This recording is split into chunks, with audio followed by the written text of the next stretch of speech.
Briefing pour le programme Mania 6 pour la formation pratique à la licence PPL et LAPL.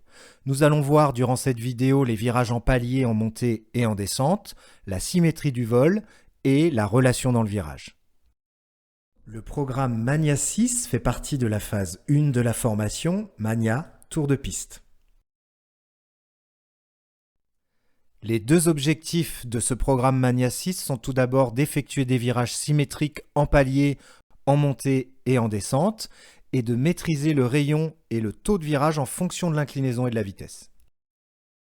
Les briefings que nous allons voir dans cette vidéo sont la projection des vecteurs portance et poids en virage, les virages à altitude constante et virages à altitude et vitesse constante, le roulé induit, la stabilité inhérente en virage, l'inclinaison maximale en montée et enfin l'effet de l'inclinaison ou de la vitesse sur le rayon de virage. Commençons par la projection des vecteurs portance et poids en virage. En palier, tout d'abord, pour garder l'altitude, la portance équilibre le poids. C'est une formule équilibrée, l'avion ne monte pas et ne descend pas. Si nous mettons cet avion en virage, la portance peut maintenant se décomposer selon une portance que l'on pourrait appeler portance verticale et portance horizontale. La portance verticale, par le biais de la projection, est inférieure à la portance absolue et donc inférieure au poids. Donc si jamais vous voulez garder le palier en virage, il va falloir augmenter cette portance. Et pour augmenter cette portance, vous allez tout simplement agir sur l'assiette pour augmenter l'incidence. Si vous augmentez l'incidence, vous augmentez la portance. Parlons maintenant des virages à altitude constante pour commencer. C'est le cas des virages lorsque vous êtes en croisière. Pour faire un virage en croisière, la première action, c'est de faire la sécurité extérieure. Ensuite, par une action conjuguée sur le manche et les palonniers, vous allez créer une inclinaison de 30 degrés dans le sens du virage désiré. Et vous allez augmenter légèrement l'assiette comme nous l'avons vu pour augmenter la portance. C'est la séquence de mise en virage. Une fois que vous êtes en virage, vous allez faire un circuit visuel pour contrôler les paramètres, c'est-à-dire contrôler votre altimètre, votre cap pour vous arrêter au bon cap et la bille pour vous assurer que le vol est symétrique. Une fois que vous avez fini le virage, pour en sortir, vous allez faire la sécurité extérieure. Par une action conjuguée manche et palonnier, vous allez revenir à une inclinaison de 0 degré et vous allez réduire l'assiette, environ 1 cm en fonction de l'assiette que vous aurez mis, pour revenir sur une position initiale qui vous permet de garder un palier croisière. Mettons cela en pratique dans un avion qui est en palier croisière. Le circuit visuel est centré sur l'altitude, c'est un paramètre choisi. Un petit peu sur le cap également, c'est aussi un paramètre choisi. Et vous décidez de vous mettre en virage. Les trois actions à faire, sécurité extérieure, la conjugaison pour mettre l'inclinaison de 30 degrés et une légère variation d'assiette à cabrer. Une fois que vous êtes en virage, le circuit visuel va être plus dense. Vous allez vérifier l'altimètre pour garder le palier, le cap pour vous assurer que vous allez arriver au bon cap et arrêter le virage au bon moment. Et enfin, de temps en temps, la symétrie pour vous assurer que le vol est symétrique. Lorsque vous arrivez en fin de virage vers le cap désiré, vous refaites les actions pour arrêter le virage, sécurité extérieure, conjuguer les actions manche palonnier pour aller chercher l'inclinaison 0 degré et diminuer légèrement l'assiette pour retrouver l'assiette du palier croisière et revenir à un circuit visuel où vous allez vérifier votre altimètre pour conserver le palier. Il existe une règle pour calculer de manière approximative l'anticipation pour la sortie de virage. Cette anticipation doit être égale au tiers de l'inclinaison. C'est-à-dire, par exemple, pour un virage de 30 degrés, vous devez anticiper de 10 degrés avant le cap souhaité. Par exemple, si vous souhaitez vous arrêter au cap 320 en virage par la droite, vous commencez à annuler l'inclinaison 10 degrés avant, donc au cap 310. Si votre avion est équipé Glass Cockpit, c'est la même procédure. Le circuit visuel peut être légèrement différent en fonction des instruments, comme par exemple si vous voulez l'indication de la bille, vous allez le retrouver en haut de l'horizon artificiel. Parlons maintenant d'un virage un peu plus complexe.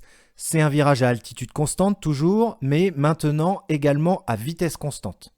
Ce type de virage, vous allez le faire en vente arrière et en finale lorsque vous avez une vitesse qui est assez faible et que vous souhaitez garder la même vitesse avant et pendant le virage pour pas que la vitesse diminue.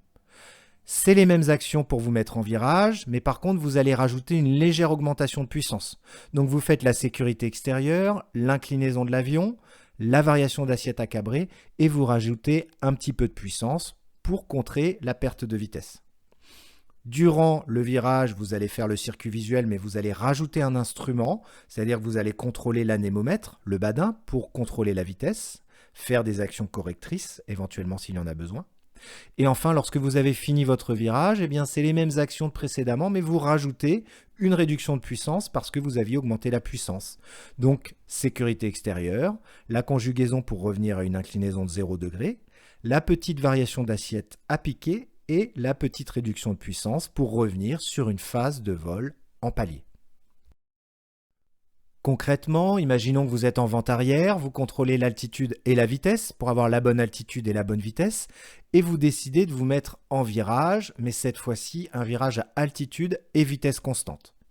Vous allez donc faire la sécurité extérieure, la mise en inclinaison, la variation d'assiette à cabrer et l'augmentation de puissance.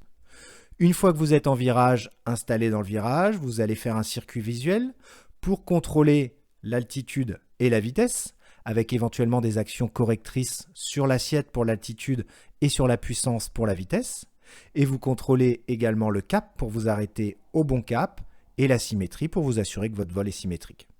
Lorsque vous arrivez au cap de fin de virage, pour revenir au vol en palier précédent, vous refaites les actions sécurité extérieure, l'inclinaison vers 0 degré, la petite variation d'assiette à piquer et la réduction de puissance et vous revenez à un circuit visuel initial où vous contrôlez l'altitude et la vitesse. Parlons maintenant du roulis induit que vous allez rencontrer dans deux situations. Lorsque vous faites une action sur l'axe de lacet et lorsque vous êtes en virage, il y a un effet aérodynamique qui crée un roulis. Le phénomène est lié à une différence de vitesse entre les deux ailes de l'avion et vous avez pour rappel la formule de portance qui est directement liée à la vitesse. Donc s'il y a une différence de vitesse entre les deux ailes, eh bien l'aile qui aura la vitesse plus élevée aura une portance plus élevée et s'il y a une différence de portance entre les deux ailes, eh bien il y a la création d'un roulis. Commençons par le roulis avec une action sur l'axe de lacet. Si vous êtes en vol en palier et que vous faites une action sur l'axe de lacet à gauche, eh bien l'aile qui est à droite va avoir une vitesse supérieure à l'aile qui est à gauche dans cet exemple. Nous l'avons vu dans la formule de la portance, comme la vitesse est plus forte, eh bien la portance est plus forte à droite. Il va donc y avoir la création d'un roulis à gauche lorsque vous agissez sur le palonnier pour créer un lacet à gauche. La deuxième situation où il y a l'apparition d'un roulis induit, c'est en virage. Lorsque vous êtes un virage, par exemple, à gauche, l'aile qui est à droite va parcourir plus de distance et va donc avoir une vitesse plus élevée que l'aile qui est à gauche à l'intérieur du virage dans cet exemple. Donc, comme la vitesse est plus élevée, eh bien, la portance est plus élevée. Il y a donc une portance supérieure à droite, donc l'avion va avoir un roulis qui va créer une inclinaison vers la gauche, un roulis induit vers la gauche dans le cas d'un virage à gauche.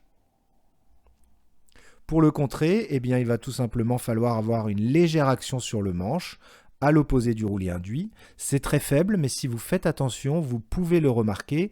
Durant un virage à gauche, le manche est légèrement à droite pour conserver l'inclinaison. Parlons maintenant de la stabilité inhérente en virage, en commençant par la stabilité autour de l'axe de lacet. La stabilité, c'est-à-dire l'effet par lequel l'avion va revenir automatiquement dans un vol symétrique s'il y a un lacet.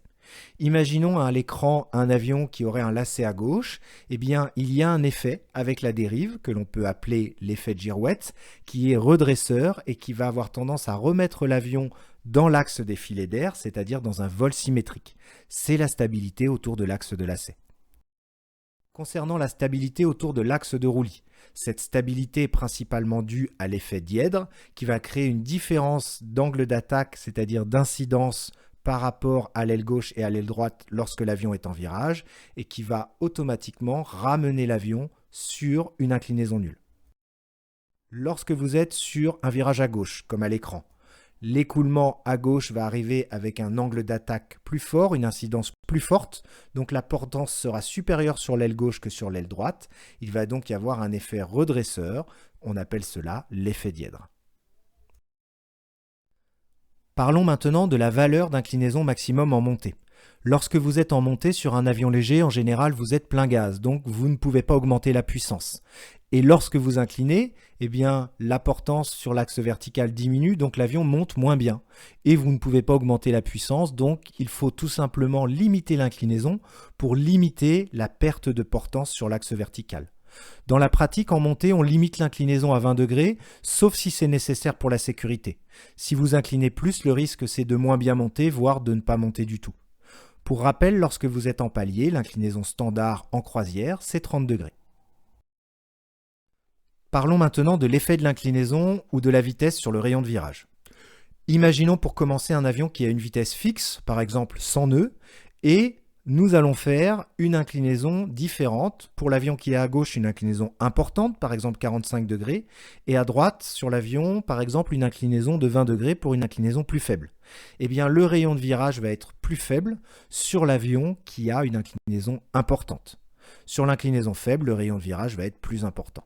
Pour la même vitesse, bien évidemment. Parlons maintenant de l'effet de la vitesse. On va donc mettre deux avions à la même inclinaison, par exemple 45 degrés d'inclinaison, mais on va considérer deux avions avec des vitesses différentes. À gauche, on imagine une vitesse élevée, 120 nœuds, et à droite, une vitesse plus faible, par exemple 70 nœuds. L'avion qui a la vitesse la plus élevée va avoir le rayon de virage le plus important.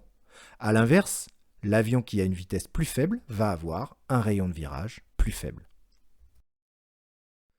Pour finir, deux recherches personnelles à faire avant le vol du programme Mania 6 sur Internet ou dans divers documents.